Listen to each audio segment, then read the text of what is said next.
Oke, assalamualaikum warahmatullahi wabarakatuh. Semoga kita semua dalam kondisi yang sehat. Mari sebelum kita mulai kuliah asinkron ini, sama-sama kita membaca doa. Bismillah.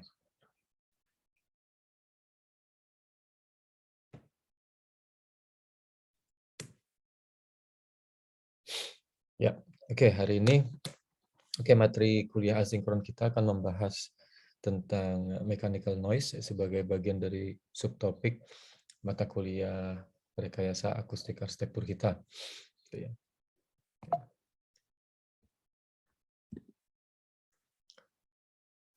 Ya, jadi ketika membahas tentang mechanical noise gitu ya, noise yang berasal dari perangkat mekanikal gitu ya. Jadi perangkat mekanikal ini menghasilkan dua jenis sumber suara gitu ya. Dua jenis sumber suara yaitu suara kebisingan yang kemudian diproduksi dari mekanisme kerja alatnya gitu ya. Jadi misalnya ketika alatnya ini berasal dari internal combustion engine misalnya itu seperti apa generator diesel misalnya. Jadi kan generator diesel ini menggunakan bahan bakar yang kemudian menggerakkan piston. Nah, maka mekanisme dari gerakan dan cara kerjanya ini kemudian menimbulkan suara gitu ya, suara kebisingan gitu ya. Yang kedua, suara kebisingan itu ditimbulkan dari getarannya, ya, vibrasi. Vibrasi dari alat mekanikal tersebut gitu ya. Nah, getaran ini kemudian secara umum dia kebanyakan akan merambat melalui material-material padat ya, atau kita bilang structure ya, kemudian nanti menghasilkan structure borne sound. Kemudian suara yang merambat dari mekanisme atau cara kerja alatnya, gitu ya, maka kebanyakan suaranya akan merambat melalui airborne, gitu ya, airborne sound, gitu ya. Nah, untuk kasus bangunan, suara kebisingan yang disebabkan oleh alat ini dikategorisasikan menjadi dua sumber gitu ya. Ya, yang pertama dari alatnya sendiri, ya seperti genset atau pompa pump gitu ya.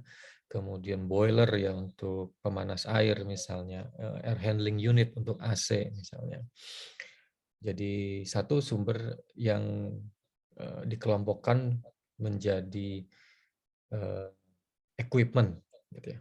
Yang kedua sumber-sumber yang masuk dalam kelompok eh, jaringan ya kalau gitu kan jaringan atau networknya ya. Jadi seperti ducting AC gitu ya. Jadi pipa-pipa misalnya gitu ya, kabel-kabel misalnya gitu ya. Jadi yang kedua ini sumber kebisingan yang berasal dari jaringan ya. Jadi jaringan atau network of equipment-nya gitu ya ininya.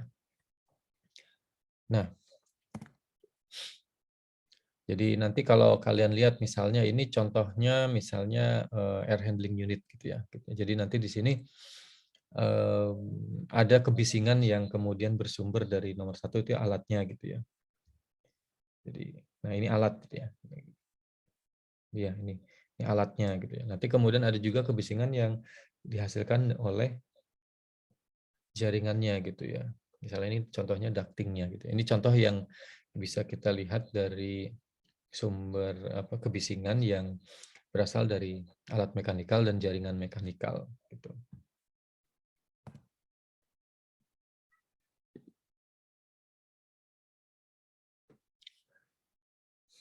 Ya, tadi saya sudah sempat sedikit jelaskan di awal bahwa eh, tipe suara atau tipe kebisingannya itu tipe suara bisingnya itu ada dua ya, yang kalau kita mengkategorisasikan kebisingan dari alat mekanikal gitu ya. Jadi yang pertama yang structure borne-nya yang biasanya kebanyakan dihasilkan melalui getaran gitu ya. Jadi karena alat mekanis itu dia punya getaran yang berfrekuensi khusus gitu ya. Jadi karena ketika bekerja gitu ya misalnya genset atau mesin itu dia akan bergetar sesuai dengan jumlah rotasi kalau kita bilang ya crankshaft-nya gitu ya. Jadi ketika piston bergerak maka kemudian dia memutar gitu ya, memutar crankshaft-nya. Nah, getarannya ini akan sesuai dengan jumlah putarannya gitu ya, berapa putaran per menit misalnya. Kalau di kendaraan itu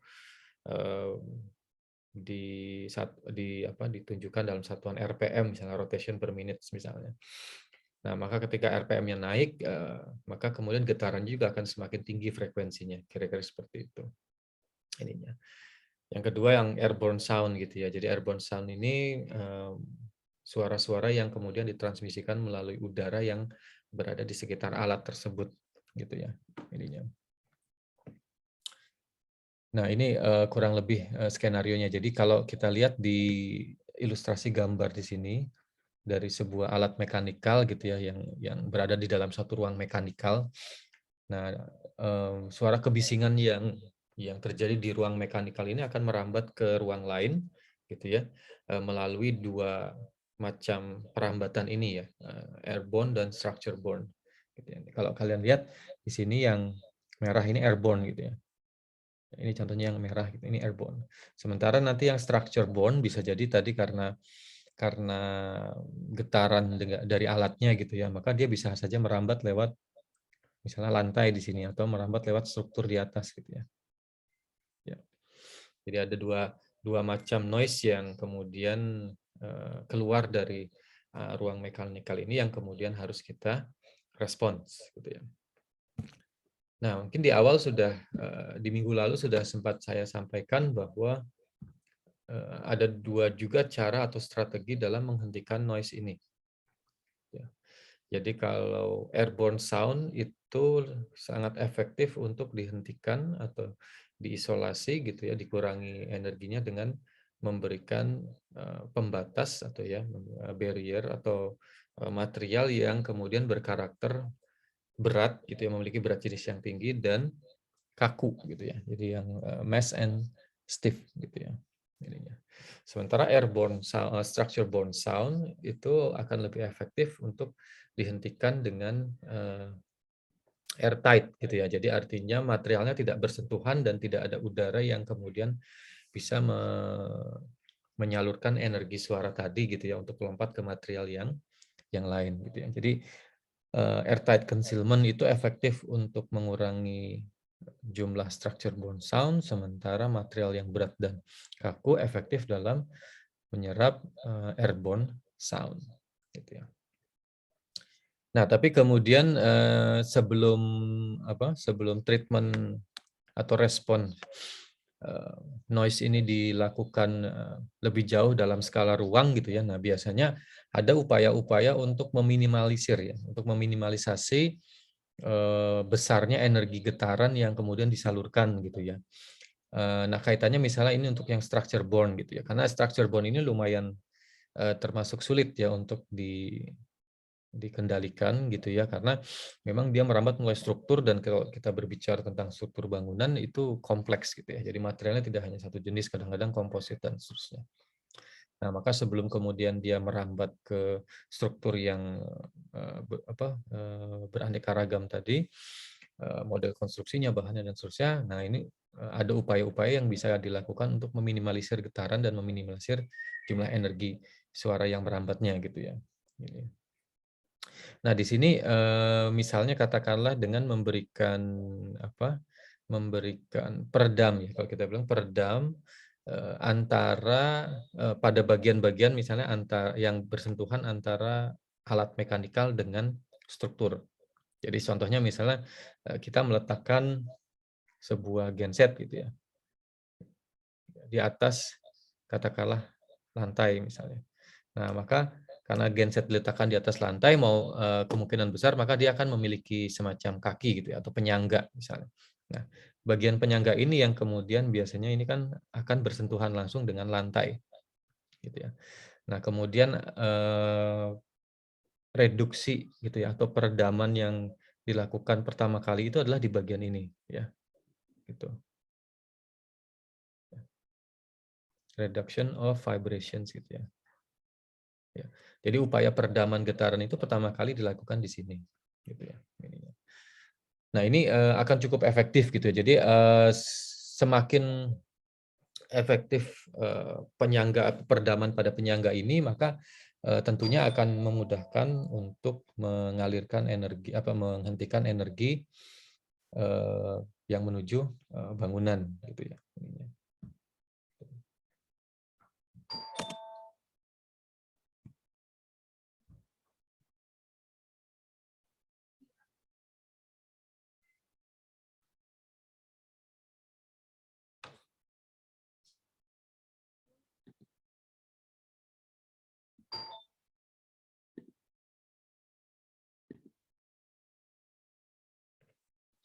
Ya, ya jadi, itu yang kemudian, bisa dilakukan, di awal ya untuk mengurangi resiko getaran yang terjadi yang kemudian berpotensi menimbulkan noise ya, yang merambat melalui struktur.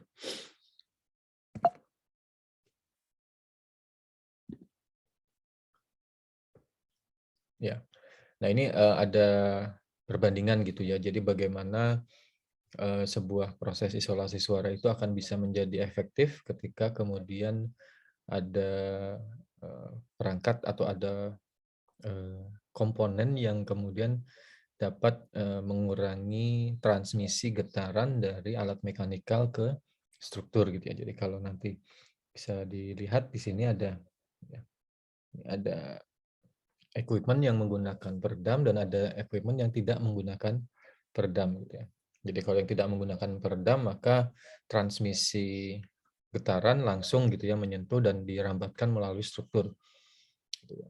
Kemudian yang kedua ketika, gambar kedua yang di bawah menunjukkan bahwa ketika kemudian proses peredaman itu dilakukan, di sini misalnya kasusnya menggunakan spring gitu ya isolatornya gitu ya. Nah, maka kemudian jumlah energi yang ditransmisikan dari alat mekanikal ini menuju struktur akan jauh berkurang aja atau jauh lebih kecil. Ya, gitu. Oke. Nah, ini hal-hal yang perlu dipertimbangkan dalam upaya mereduksi getaran dari alat mekanikal gitu ya. Jadi yang pertama itu adalah transmittability gitu ya. Transmittability ini artinya adalah eh, seberapa besar, getaran yang apa, yang akan diteruskan gitu ya dari alat mekanikal menuju struktur bangunan ya dibandingkan dengan, kekuatan getaran dari si equipment itu tersendiri. Jadi misalnya katakanlah energi getarannya misalnya, di apa, di yang dihasilkan oleh alat, sebesar misalnya, kekuatannya misalnya 100 gitu ya. Nah, dari energi getaran yang atau kinetik sebesar 100 itu kemudian maka yang berapa persen atau berapa besar yang kemudian ditransmisikan pada pada struktur bangunan gitu ya. Jadi kalau ada 100 energinya kemudian ditransmisikan 80, maka, eee, istilahnya nilai nilai, perambatannya atau noise-nya akan tinggi gitu ya. Tapi ketika kemudian ada getaran dengan energi 100 yang dihasilkan alat mekanikal, sementara hanya disampaikan atau ditransmisikan atau diteruskan ke struktur sebesar misalnya 10 atau mungkin 5 misalnya, nah itu mungkin akan jauh lebih baik gitu ya. Nah kemudian makanya, transmittability ini mungkin juga dipengaruhi oleh bagaimana cara, kita mengisolasi si alat tersebut dari struktur bangunan gitu ya. Jadi semakin rendah angkanya akan semakin baik gitu ya, the lower the better gitu ya. Kemudian yang kedua yang harus diperhatikan itu adalah driving frequency. Nah, driving frequency ini adalah, frekuensi getaran yang asli yang berasal dari, alat tersebut gitu ya, sesuai dengan spesifikasi manufaktur gitu ya. Jadi kalau spesifik manufaktur itu kan, misalnya mengatakan bahwa sebuah mesin dia akan bergetar misalnya katakanlah genset misalnya, maka dia akan bergetar, sebesar atau sebanyak sekian getaran per detik sampai sekian getaran per detik. Kalau genset itu kan mungkin bervariasi tergantung seberapa besar, suplai bahan bakarnya gitu. Jadi semakin tinggi suplai bahan bakar dan oksigennya, maka kemudian getarannya akan semakin tinggi juga gitu ya ininya. Tapi kemudian ada misalnya alat seperti pompa yang memang secara konstan ya, bergetar sesuai dengan putarannya gitu ya, ininya. Nah, nanti di spesifikasi dari manufakturnya itu nanti akan dikeluarkan gitu ya, bahwa alat tersebut akan bergetar sebesar misalnya katakanlah 100 hertz gitu. 100 hertz itu ada 100 getaran per detik misalnya gitu. Nah, itu yang harus diperhatikan. Jadi pentingnya di mana? Karena alat yang bergetar dengan frekuensi tinggi dengan alat yang bergetar dengan frekuensi rendah, tentunya cara peredamannya akan berbeda, gitu ya. Kemudian yang ketiga itu adalah natural frequency. Nah, jadi natural frequency ini adalah getaran yang terjadi sebagai apa ya, sebagai akibat dari getaran pokoknya. Jadi misalnya contohnya begini, ketika kemudian sebuah apa ya, sebuah perangkat gitu ya, kemudian misalnya katakanlah mesin ya. Nah, mesin itu kemudian dinyalakan gitu ya. Nah, setelah mesin itu dinyalakan, begitu kemudian dimatikan, nah biasanya dia tidak akan langsung berhenti. Dia masih punya sisa-sisa getarannya gitu ya. Nah, itu yang kita kita sebut sebagai natural frequency gitu ya. Jadi sama ketika kemudian kita naik kendaraan misalnya gitu ya, kendaraannya menginjak lubang gitu ya. Jadi kemudian ketika menginjak lubang maka per bekerja gitu ya. Nah, tapi setelah kendaraannya itu lewat dari lubangnya, nah maka ada getaran yang terjadi gitu ya di per tersebut ya, istilahnya yang terjadi seberapa banyak per detiknya sampai dia kemudian posisinya diam, gitu ya. Jadi itu normal gitu ya. Jadi itu yang kita katakan sebagai frekuensi natural atau natural frekuensi, gitu ya. Nah, semakin kecil frekuensinya akan semakin baik. Artinya tadi ya ketika mungkin kita naik kendaraan sepeda atau sepeda motor ya, kemudian setelah melewati lubang gitu ya atau polisi tidur, maka kemudian kan dia akan bergoyang misalnya katakanlah 2 atau 3 kali kemudian sampai kemudian dia stabil kembali gitu ya. Nah, itu artinya getarannya kan sedikit ya, natural frekuensi mungkin 2 3 kali. Tapi kalau yang banyak misalnya katakanlah habis menginjak lubang kemudian dia harus bergetar 10 kali gitu ya. Nah, itu kan eee, bukan kondisi yang ideal gitu ya. Nah, artinya jumlah getaran frekuensi getaran alami ini, natural frekuensi ini akan semakin baik jika nilainya semakin kecil gitu ya. Oke, kemudian static deflection ya.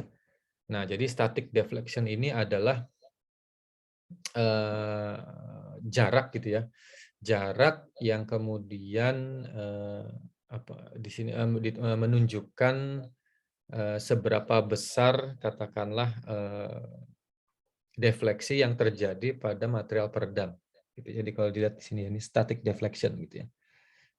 Ya. Jadi artinya eh, static deflection ini apa ya, menunjukkan jumlah apa ya, jarak yang kemudian jumlah peredaman ya, maksudnya kalau kita pakai spring itu misalnya, jadi kalau misalnya ketika alat mekanikalnya itu kemudian diletakkan dan bergerak gitu ya, maka kemudian sejauh mana pergerakannya gitu ya. Jadi ketika kemudian misal tadi spring gitu ya, jadi tadi kendaraan misalnya juga atau alat gitu ya, ketika kemudian dia katakanlah bergetar atau entah terkena lubang atau apa itu, maka kemudian semakin banyak eee, jarak defleksinya semakin besar, maka dia akan semakin baik. Kenapa? Karena berarti energi yang diredam semakin besar, gitu ya. Jadi artinya kalau per itu kan semakin ketika digunakan itu dia ayunannya semakin jauh itu semakin baik ya, artinya semakin empuk, ya. Nah, kalau ayunannya semakin pendek ya atau defleksinya semakin kecil, nah maka dia akan terasa semakin keras. Nah, keras itu sebenarnya indikasi bahwa jumlah energi yang diredamnya itu tidak banyak, gitu ya. Tuh. Nah, jadi semakin kecil static deflection itu kan berarti kan seolah-olah semakin keras itu ya peredamannya, dan mungkin ketika nilainya 0 berarti itu seolah-olah ya memang tidak ada peredaman sama sekali, gitu ya ininya. Nah, ini semakin besar static deflection ini semakin baik gitu, artinya semakin besar energi yang diredam, kira-kira seperti itu ininya. Nah, ini kemudian material berbagai macam material yang dapat digunakan sebagai peredam gitu ya, alat mekanikal. Nah, ini nanti juga akan bergantung dari frekuensinya. frekuensi alat mekanikalnya, mungkin beratnya, kemudian, besar energi getarannya gitu ya, frekuensi getarannya dan seterusnya gitu ya. Nah ini yang pertama misalnya, spring ya atau per gitu ya, yang berbahan dasar per gitu ya. Kemudian yang kedua rubber mount ya, yang karet misalnya. Kemudian yang ketiga neoprene pad misalnya gitu ya. Kalau neoprene pad itu, semacam apa ya, apa ya, semacam mungkin bahan komposit khusus gitu ya yang berupa lembaran gitu ya. Yang keempat itu pre-compressed, fiberglass pad gitu ya. Jadi sama seperti neoprene dia bentuknya lembaran gitu ya, cuma mungkin bahannya yang lain gitu ya. Oke, kemudian, berikutnya yang harus diperhatikan dalam mengontrol getaran gitu ya. Yang pertama itu adalah bagaimana mereduksi atau mengisolasi getaran gitu ya. Jadi mengisolasi itu artinya menjaga supaya getaran itu misalnya hanya terjadi di alat dan, misalnya peredamnya tapi tidak sampai ke, eee, struktur bangunan gitu ya. Jadi, karena kalau ke struktur bangunan maka dia akan merambat, kalau kita bicara struktur gitu ya, ke plat lantai misalnya, nah maka dia akan merambat ke seluruh bagian bangunan. Nah, ketika dia sudah merambat ke seluruh bagian bangunan, maka resikonya structure bone itu bisa saja terdengar di, mana-mana gitu ya. Jadi misalnya alat mekanikalnya di basement, tapi kemudian merambat di struktur basement, maka dia bisa saja kemudian merambat dan terdengar sampai lantai atas, gitu. Jadi tergantung dari seberapa besar energi getarannya gitu ya. Nah, maka untuk menghindari hal tersebut terjadi, maka bagaimana di sini caranya untuk mengisolasi getarannya. Nah, kalau diisolasi artinya dihentikan gitu ya, gitu. Kemudian yang kedua, adalah, positioning dari peralatan.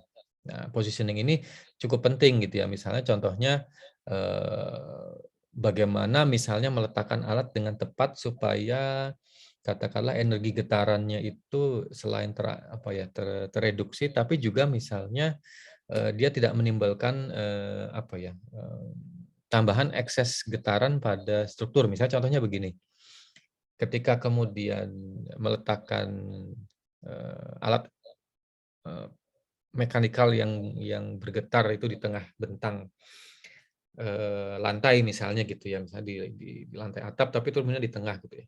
Nah, dia akan beresiko untuk memberikan apa, ledutan gitu ya. Jadi kalau ledutan itu kan, eee, karena kita paham bahwa bagian tengah bentang itu kan bagian yang paling kritis ya, bagian yang kemudian, momennya paling besar gitu ya.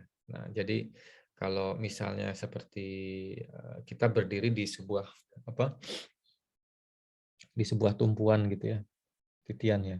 Nah, ini kan biasanya dia punya nilai, apa ya, defleksi besar di tengah gitu ya ketika kita dibebani oleh kita gitu. Jadi ketika mungkin kalian, bergerak gitu ya, naik turun ya seperti melompat-lompat gitu ya. Maka kemudian, goyangan dari batang yang menyangga tubuh kita ini akan semakin terasa di tengah gitu ya. Tapi semakin kita bergerak ke pinggir gitu ya, ke tumpuan, semakin dekat dengan tumpuan, nah maka nilai defleksinya akan semakin rendah gitu ya.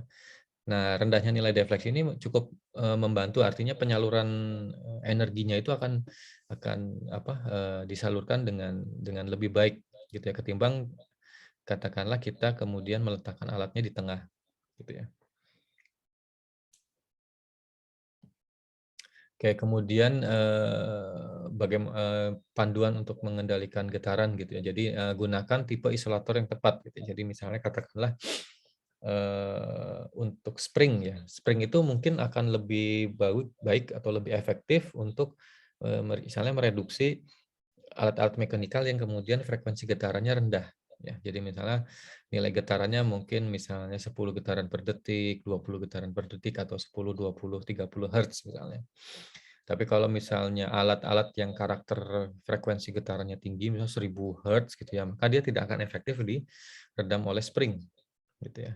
Karena spring itu kan, ya bayangkan misalnya kayak kayak kalau kalian pernah mencoba gitu ya, apa, menekan sebuah per gitu ya. Jadi ketika ditekan pelan-pelan maka per itu mengayun.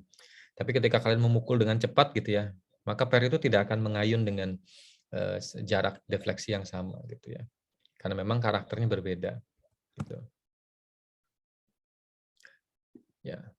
Nah, jadi disesuaikan. Nah, kemudian misalnya di sini boiler gitu ya. Boiler itu, getarannya dari mana gitu ya. Nanti ini kan misalnya pemanas, oh pemanas itu misalnya kemudian masukkan, pemanas itu dimasukkan ke dalam tabung, kemudian tabungnya itu diisi air, maka kemudian getarannya itu adalah, didihan air. Oh berarti kemungkinan besar, frekuensinya rendah gitu ya ininya. Nah, kemudian yang perlu diperhatikan juga arah energi getarannya, goyangannya gitu ya. Jadi, apakah getarannya, naik turun ya, ke atas ke bawah gitu, atau sampai ada getaran ke samping gitu ya. Jadi kalau misalnya nih, kalau dilihat yang, kompresor yang kedua ini ya, ada 3 alat gitu ya. Nah, 3 alat ini kan tidak akan kompak bergerak ke kanan kirinya sama gitu ya. Ada yang ke kanan kiri, ada yang pas dia ke kanan, yang kanan yang mesin tengah dia kemudian goyangnya ke kiri getarannya. Jadi dia berbeda gitu ya. Nah, di sini bisa saja kemudian kita memanfaatkan perbedaan energi tersebut justru untuk saling menetralkan satu sama lain. Nah, maka sebelum kemudian dia diberi kaki, yang menempel ke struktur atau apa, maka dia kemudian diberikan pedestal yang sama, ya. Jadi dia diberikan, semacam platform yang sama gitu ya, lantai yang sama, supaya katakanlah gitu ya, ini misalnya ya platform pertama ini alat pertama, ini alat kedua, ini alat ketiga misalnya. Gitu ya. Nah, jadi ketika yang alat pertama dia goyang ke kanan, maka bisa jadi yang alat kedua tengah ini dia goyang ke kiri misalnya gitu ya. Nah, kemudian, mereka akan saling menetralkan gitu ya, energinya akan saling, resultannya akan mengurangi satu sama lain gitu ya. Karena mereka di apa, difikskan gitu ya, diletakkan pada lantai yang sama, ya. Nah, baru kemudian antara lantai pertama dengan lantai, berikutnya itu baru diberi peredam misalnya. Nah, jadi kan ini nilainya sudah kecil ya karena mereka mungkin saling menetralkan, maka kemudian yang diredam ini adalah, satu lantai, platform ini gitu ya ininya, dianggapnya ini bahwa itu adalah alat mekanikalnya yang sudah jadi satu, gitu ya. Nah, maka kemudian peredamnya diletakkan di sini. Nah, itu mungkin akan lebih efektif. Nah, ini juga hal yang sama misalnya ketika katakanlah kalian memiliki beberapa alat, lain misalnya fan atau blower misalnya yang di bangunan ya, yang kemudian, atau cooling tower gitu ya, makanya bisa saja mereka diletakkan dalam satu pedestal. Ketimbang masing-masing alat diberikan pedestal sendiri-sendiri gitu. Gitu ya. Itu yang dinamakan, pedestal ini dinamakan inertia block ya. Gitu ya.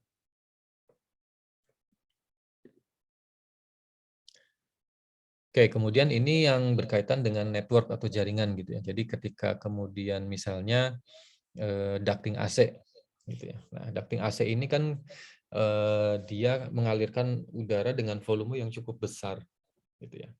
Nah, sementara udara itu dia kan, pergerakannya itu, bisa jadi volumenya itu tidak dalam arti tidak konsisten konsisten gitu. Jadi mungkin di satu waktu dia volumenya ada yang agak besar, tapi kemudian di waktu yang lain dia volumenya agak sedikit lebih rendah misalnya gitu ya. Karena mungkin sepanjang perjalanan itu melewati banyak, simpangan-simpangan misalnya ada simpangan, ada percabangan, maka kemudian, terkadang pembagiannya tidak sempurna, maka kemudian ketika mengalir itu, tidak selalu sama volumenya ya setiap detiknya. Nah, ketika volumenya tinggi, maka dia kemudian misalnya katakanlah, akan terdorong, misalnya pas volumenya rendah dia akan tertarik ya. Jadi kemudian, eee dia bisa menghasilkan gerakan ya di dalam ducting ini ya, karena volume udaranya tadi yang bervariasi, gitu ya. Nah, kemudian untuk meminimalkan structure bond-nya, nah maka ducting ini kemudian bisa saja diberi, peredam ya. Jadi kan ducting ini biasanya digantung di langit-langit gitu ya, di bawah plat lantai misalnya gitu ya. Nah, ketika digantung ini kemudian kalau misalnya hanya sekadar digantung ya, digantung metal ketemu konkrit misalnya, maka kemudian tentunya dia akan bergetar ya, kayak ada berketuk gitu ya, ininya ada ketukan-ketukan gitu ya. Nah, supaya tidak terjadi maka, biasanya ducting ini diberi,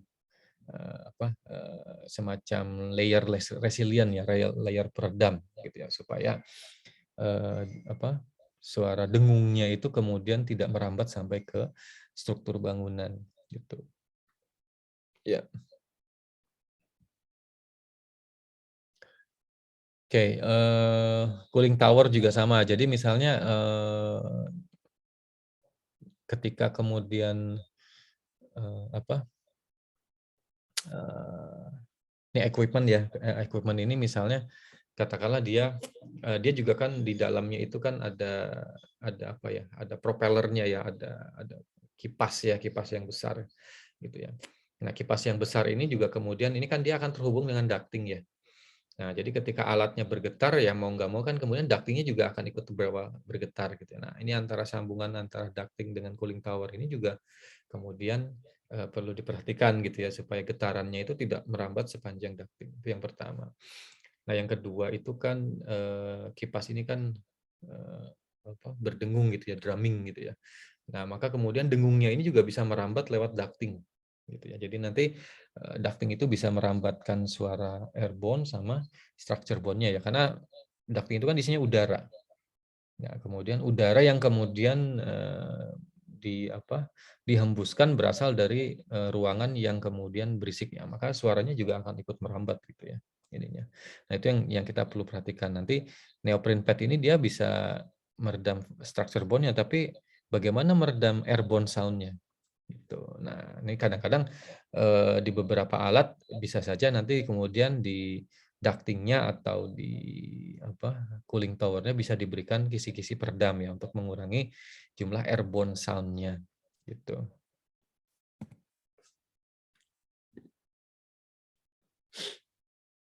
Nah, ini kemudian transformer ya. Transformer itu perubah tegangan ya, perubahan tegangan. Biasanya kan kalau bangunannya mengkonsumsi listrik yang cukup besar itu biasanya nanti dia akan mendapatkan supply yang voltasenya tinggi gitu ya. Jadi dari PLN itu misalnya katakanlah dia diberikan sambungan kabel dengan tegangan misalnya 10 kVA misalnya, jadi 10.000 volt 10 kV ya 10 volt 10.000 volt misalnya gitu ya. Nah, nanti kemudian sampai di bangunan baru dia diturunkan jadi 220 gitu ya. Nah, tapi biasanya gini, kita juga sering mendengar bahwa mungkin bisa juga beberapa kalian sudah melihat ya bahwa transformer ini dia juga istilahnya apa ya? Memiliki getaran ya, memiliki getaran ya. Karena memang energi listrik itu juga eh, apa? eh, memiliki apa ya? Sebagian memiliki energi kinetik gitu ya. Jadi artinya tegangan yang mengalir itu juga memiliki gerakan gitu ya, kalau kita bilang gerakan. Jadi, nah nanti di dalam transformer itu kan biasanya berisi kumparan gitu ya, kumparan dari kabel gitu ya ininya. Nah, kemudian kumparan-kumparan ini energi yang besar itu yang kemudian lewat gitu ya masuk ke dalam transformer ini, kemudian dia biasanya menghasilkan getaran dan menghasilkan suara gitu ya. Nah, untuk mengurangi peluang terjadinya perambatan structure bone ini, nah kadang-kadang di sini diberi loop ya ini. Loop itu artinya gini, ketika kemudian ada gerakan gitu ya, ada gerakan kanan kiri atau maju mundur dari transformer ini, maka kemudian kabel tidak putus atau tidak tertarik sehingga menimbulkan suara gitu, suara gesekan misalnya gitu ya. Ininya. Kayak itu. Kemudian ya ini berbagai macam frekuensi yang ditimbulkan dari berbagai macam bising mekanikal gitu ya ininya. Nah, ini turbulence noise ini artinya suara yang rumbling ya. Rumbling itu suara yang ditimbulkan oleh pusaran angin ya. Biasanya terjadi di apa di fan gitu ya, di fan itu di blower misalnya, blower entah AC, kemudian yang kedua di AHU gitu ya. Kemudian di ducting-ducting HVAC misalnya gitu ya, ketika mereka berbelok atau kemudian bercabang misalnya. Itu turbulence noise itu biasanya terjadi di situ dan biasanya frekuensinya 250 sampai 2000 Hz lah gitu ya. Jadi suaranya rendah ya, frekuensi rendah istilahnya gitu ya. Jadi suaranya dengung gitu ya. Ininya. Kalau kipas biasanya lebih rendah lagi ya di bawah 250 gitu ya. Kemudian nah ini begitu kemudian AC biasanya kan kalau kalian menggunakan AC ada suara hisses ya, hisses itu desis ya. Nah, itu biasanya di atas 1000 Hz gitu ya. Nah, nanti kalau mau diredam, dengan alat mekanikal dengan material, nah maka perhatikan jenis materialnya gitu ya. Jadi kalau mau ditaruh di outlet AC, maka kemudian yang berfrekuensi tinggi misalnya, kalau yang meredam suara kipas, maka yang efektif untuk meredam frekuensi rendah misalnya gitu. Ya. Ya, nah ini, kalau dalam perancangan memang umum sekali untuk meletakkan material, equipment mekanikal itu dalam satu ruangan khusus gitu ya, entah di basement atau di atap misalnya gitu ya, atau di luar bangunan misalnya gitu ya. Nah, biasanya untuk mencegah terjadinya transmisi structure borne dan airborne itu, maka kemudian biasanya konstruksinya dibuat khusus gitu ya, ininya, untuk ruang mekanikal tadi, gitu. Nah, ini misalnya, jadi di sini, diurutkan berdasarkan efektivitasnya gitu ya. Jadi, ada dinding beton tipis ya, concrete block ya, jadi kayak bata, bata pres misalnya gitu ya, tapi tipis tebalnya cuma 6 in gitu ya. Kemudian yang berikutnya akan lebih baik kalau tebalnya 8 in. 8 in itu 10 senti gitu ya. Kalau 6 in itu mungkin sekitar 7 senti ya. Kemudian 12 in itu sekitar 15 senti gitu ya ininya. Sorry, 30 senti maaf gitu ya. Ininya 12 in. Gitu ya. Atau kemudian dinding, pasangan 30 senti yang diberi kemudian pelapis ya, misalnya ada gipsum, ada resilient, material gitu ya, misalnya ada layer, kalau nggak salah ada, saya lupa, eee, spesifikasinya, tapi biasanya suka ada gitu ya. Ada layer akustik gitu ya di belakangnya gipsumnya misalnya gitu. Atau yang sebenarnya sederhana tapi simpel tapi efektif itu adalah, double layer masonry ya. Jadi artinya pasangan bata 2 layer tapi tengahnya kosong. Nah ini, lebih efektif ketimbang, dinding pasangan yang 30 senti gitu ya, yang tebal gitu ya, dengan pelapis macam-macam tadi gitu ya. Mungkin akan lebih efektif justru ketika dinding pasangan 2 lapis tapi tengahnya ada ruang udaranya gitu, ya. Nah, ini untuk konstruksi lantai gitu ya. Untuk konstruksi lantai itu maka kemudian single slab itu cukup baik gitu ya. Tapi kemudian ketika ada plat lantai beton ya concrete slab gitu, kemudian yang diberi suspended ceiling ya atau plafon gantung itu di bawahnya itu akan lebih baik lagi. Gitu ya ini ya. Atau double slab ya kalau di sini gitu ya. Cuma memang ini jarang gitu ya, jarang dilakukan karena memang cost gitu ya, tapi dia akan lebih efektif lagi gitu ya. Double slab yang tengahnya diberi isolation pad gitu ya. Jadi di sini ya. Ini lapis pertama, ini lapis kedua gitu ya. Nah, ini ada isolation pad. Ya. Eee, biasanya sih kalau untuk bangunan yang berkualitas akustik tinggi itu biasanya dia memang yang struktur yang bawah gitu ya. Jadi dinding plat lantai yang bertulangan tuh yang bawah, kemudian nanti diberi pelapis lagi grating ya, itu ya, concrete grate istilahnya bisa jadi, 5 senti, 7 senti biasanya untuk macam-macam, untuk floor duct misalnya dan seterusnya gitu ya. Nah, biasanya itu nanti mungkin efektif jika kemudian di antaranya diberi pelapis pad gitu ya, fiberboard atau apa gitu. Kemudian yang berikutnya, nah itu yang lebih efektif lagi ya tadi yang ketiga ini kemudian yang ditambahi oleh false ceiling atau suspended ceiling gitu ya ininya. Nah itu udah paling efektif gitu ya. Itu yang mungkin yang isolasi, lantai yang terbaik ya ininya. Itu nanti kalian bisa bandingkan. Nah ini prinsip-prinsip layouting gitu ya. Jadi kalau misalnya, yang mana sih yang lebih lebih efektif gitu ya ininya. Nah, mungkin yang pertama mungkin akan lebih baik ketika, katakanlah, istilahnya diberi, dampers gitu ya. Jadi artinya, eee, udara jadi ketika akan dibagi ya ini kan, ini misalnya, eee, ducting utamanya gitu ya. Nah, ducting utama ini kan kemudian sebagian akan dibelokkan gitu ya ininya. Nah nah di sini biasanya dibeli splitter damper gitu ya. Nah kemudian, semakin untuk, membaginya gitu ya. Jadi, mmm, perlu juga diperhatikan bahwa teknik pembagian ini kan mempengaruhi kecepatan udaranya ya, volume dan kecepatannya.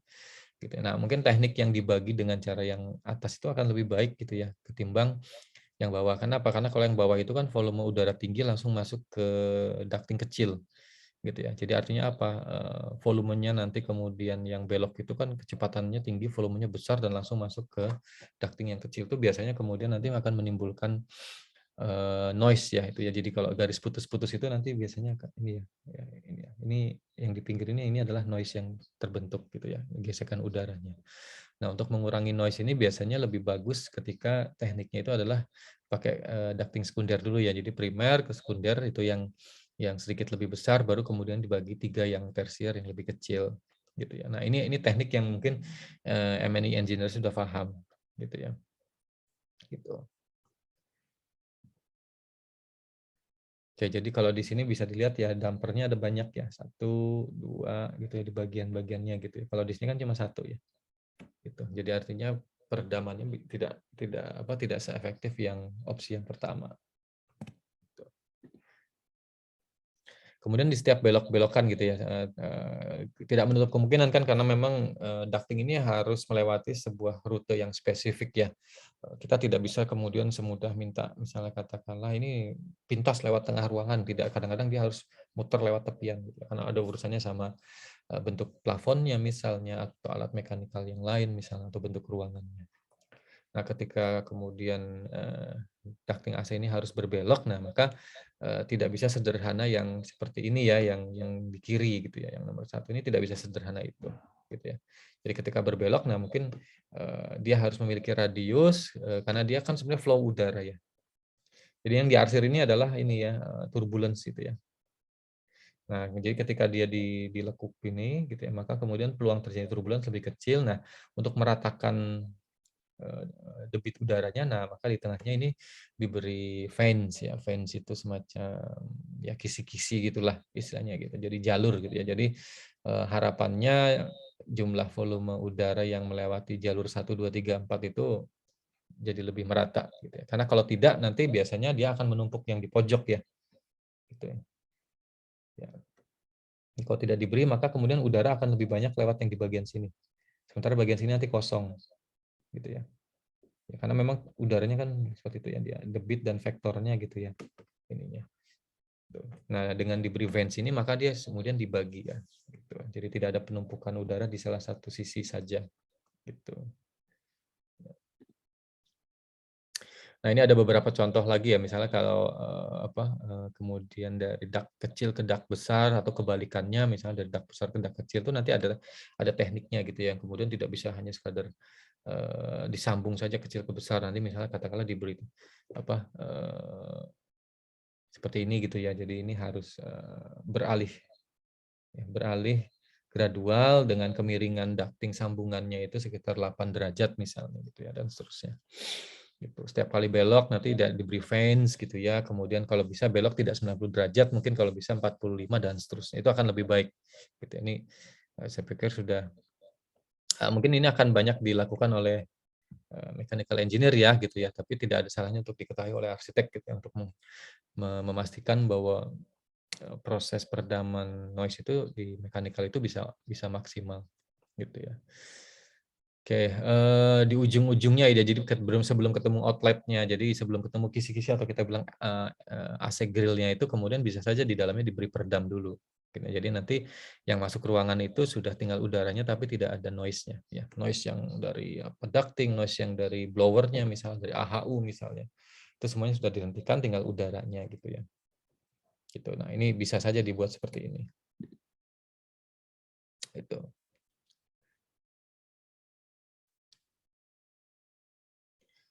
Oke, nah ini, eee, apa fenomena yang sering terjadi juga gitu. Kebetulan, di project yang sedang, apa, kita handling juga sama seperti itu gitu. Jadi misalnya kayak case ballroom atau auditorium gitu ya. Jadi ini cross talk ya. Cross talk itu, katakanlah, mmm, apa ya, isolasi suara itu tidak berhenti pada mendesain dinding sekat antar ruang yang soundproof misalnya gitu ya, dengan nilai transmission loss-nya yang cukup, besar gitu ya, sehingga noise reduction-nya bisa efektif tidak. Tapi kadang-kadang, arrangement dari equipment, mechanical juga penting gitu ya. Ini contohnya ya, jadi ada ruangan sumber gitu ya, di sini L1 misalnya. Ini ruangan sumber yang kemudian dia punya punya saluran AC gitu ya. Nah, ternyata saluran AC-nya jadi satu atau berbagi dari jalur yang sama dengan ruangan L2 ini misalnya. Nah, bisa saja kemudian suara itu masuk dari jari ini, karena kan, kita tahu ya ducting itu kan materialnya kan, cukup reflektif ya terhadap energi suara, gitu. Jadi nanti suaranya masuk ya, gitu ya. Nah, jadi bocor lewat lewat, saluran ini gitu ya, saluran apa, saluran, AC gitu ya. Nah, gimana cara penanggulangannya? Ya, jadi sebenarnya, layout-nya gimana caranya supaya suaranya nggak mantul ke ruang sebelah gitu ya. Nah, nanti layout layout ducting-nya, kemudian kemiringannya, itu kemudian dibuat, kemudian bisa saja kemudian di bagian outlet-outlet-nya ya, baik itu air supply maupun air intake-nya itu bisa diberi tambahan, soundproofing atau material peredam tadi ya, gitu ya, yang mengisolasi, gitu. Nah ini, bisa kalian lihat juga bahwa di sini direkomendasikan untuk sekatnya itu ya tidak berhenti di plafon ya. Kan kebanyakan kita menganggap bahwa, oh ya dinding itu cukup sampai sini aja ya karena ada plafonnya. Oh jangan, ini dinding ini lebih baik terus sampai atas, sampai ketemu plat lantai di atasnya, gitu ya. Kenapa? Karena kalau tidak nanti, apa ya, kadang-kadang kan misalnya ada lampu terpasang di ruang L1, kemudian ada lampu juga terpasang di ruang L2. Nah lampu itu kan biasanya dipasang di lubang plafon ya. Nah, bisa jadi suaranya masuk lewat situ. Nah, kemudian nanti memantul di dalam ruangan mekanikal tadi, kemudian masuk ke ruang sebelah. Nah, tapi kalau ada sekatnya, nah dia mungkin kan akan, stop di sekat itu gitu ya, di sekat antar ruang. Jadi kalau sekatnya terus sampai ke lantai di atasnya, nah maka ruang mekanikal itu juga tersekat seperti ruang di bawahnya. Itu akan lebih efektif ya, gitu. Ya ini contoh, layout-layout, ducting yang efektif ya. Jadi layout-layout ducting yang efektif gitu ya. Ketimbang kemudian apa, membuatnya seperti ini gitu ya. Nah, maka biasanya kan hotel atau office, apartemen itu kemudian, pipa supply-nya atau supply ducting-nya itu, supply air duct-nya dia akan ada di atas koridor lah, kemudian dari itu, koridor itu mungkin ditarik ya, ini istilahnya dogleg ya, kayak kaki kaki kaki anjing gitu ya modelnya istilahnya ya. Jadi ditarik gitu ya. Nah ini, me mem meminimalisir peluang terjadinya crosstalk tadi, gitu ya. Kenapa? Karena, perjalanan dari apa, misalnya dari outlet ini untuk bisa sampai ke outlet ininya gitu ya, itu kan jauh ya. Tapi ketika ini dia bisa langsung, lebih pendek ya. Jadi artinya energinya masih besar gitu ya. Jadi crosstalk bisa mungkin terjadi dengan apa, dengan mudah gitu ya ininya. Kemudian posisi, inlet sama intake-nya gitu ya. Jadi, apa istilahnya, udara udara masuk sama udara keluarnya itu kalau bisa jangan jangan apa, jangan berdekatan gitu ya. Sebenarnya ini juga ikut prinsip ininya juga ya, ikut prinsip apa istilahnya, pergerakan udaranya ya, ya air displacement-nya ya. Jadi kalau kalau langsung berdekatan berhadapan kan nanti baru masuk udah dihisap lagi gitu ya ininya. Kalau bisa diputar gitu ininya. Nah, ini kan karena lubang ya, lubang jadi artinya, eee, prinsipnya itu kan lubang itu jangan sampai berdekatan atau bahkan berhadapan, gitu ya. Nanti kalau lubang berhadapan nanti ada peluang suaranya itu dengan mudah merambat ke ruang sebelah, ruang sebelahnya kan gitu, ininya. Jadi kalau bisa overlap ya, di titik yang paling jauh gitu ya, ininya. Oke, saya pikir, cukup dulu sampai di sini, silakan bisa dipelajari lebih lanjut, mungkin kalian bisa tambah materi dengan referensi-referensi yang berkaitan dengan mechanical noise gitu ya, kemudian bisa juga dipelajari lebih lanjut berbagai macam alat mekanikal yang misalnya kalian gunakan dalam bangunan, pelajari karakteristik-karakteristiknya, kemudian karakter suara yang dihasilkan, besar suaranya, dan kemudian bagaimana cara mengisolasinya dengan baik. Oke, saya cukupkan dulu sekian untuk materi kita, pada bagian ini. Terima kasih telah menyimak. Assalamualaikum warahmatullahi wabarakatuh.